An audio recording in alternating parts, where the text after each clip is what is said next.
लोकसभा चुनाव के लिए 3 चरणों में वोटिंग हो चुकी है और बाकी के चरणों के लिए जद्दोजहद जारी है। यानी कि चुनाव के लिए प्रचार प्रसार और एक दूसरे पर राजनीतिक पार्टियों के हमले जारी हैं। इसी कड़ी में पीएम मोदी महाराष्ट्र पहुंचे, जहां नंदुरबार में उन्होंने एक जनसभा को संबोधित किया और इसके बाद एक के बाद एक कांग्रेस पर निशाने साधे। पीएम मोदी ने कांग्रेस पर निशाने साधते हुए कहा कि कांग्रेस जानती है कि वो विकास में मोदी का मुकाबला नहीं कर सकते, इसलिए उन्होंने इस चुनाव में झूठ की फैक्ट्री खोली है और झूठ फैलाकर वोट लेना चाहते हैं। कभी आरक्षण को लेकर झूठ तो कभी संविधान को लेकर झूठ बोलते हैं। आरक्षण पर कांग्रेस का हाल चोर मचाए शोर वाला है। सुनिए। मुफ्त राशन मिल रहा है।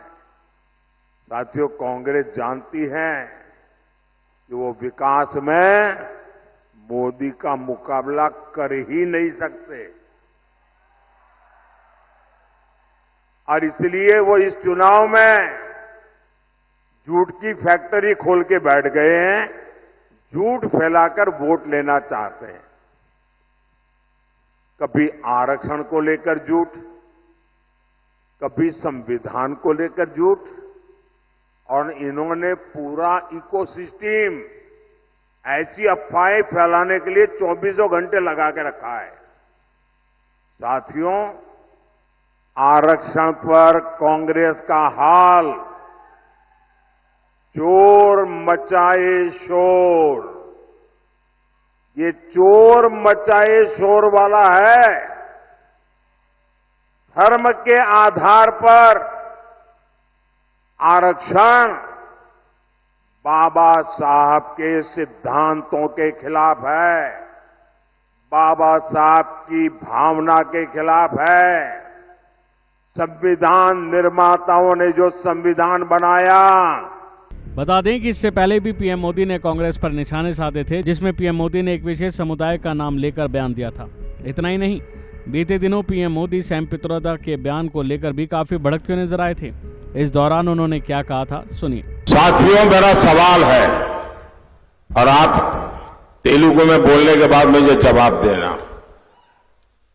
क्या हमारे देश में ये शहजादे, मैं बहुत गुस्से में हूं आज दोस्तों, मुझे कोई गाली दे मुझे गुस्सा नहीं आता है,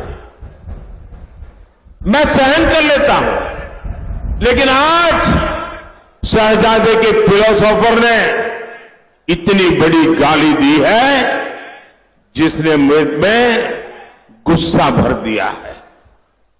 कोई मुझे बताइए, क्या मेरे देश में चमड़ी के रंग के आधार पर लोगों की योग्यता तय होगी? क्या चमड़ी के रंग का खेल शहजादे को किसने इजाजत दी है? संविधान सर पे लेकर के नाचने वाले लोग चमड़ी के रंग के आधार पर मेरे देशवासियों का अपमान कर रहे हैं। बहरहाल, जहां एक और पीएम मोदी कांग्रेस को आड़े हाथों ले रहे हैं, तो वहीं कांग्रेस पार्टी भी पीएम मोदी और बीजेपी पर जमकर बरस रही है। ये सब केवल इसलिए कि चुनाव में जीत हासिल हो सके, लेकिन ये तो 4 जून को ही पता चलेगा कि जनता ने किसे चुना है। अभी के लिए फिलहाल इतना ही। खबरों में बने रहने के लिए देखते रहिए वन इंडिया हिंदी।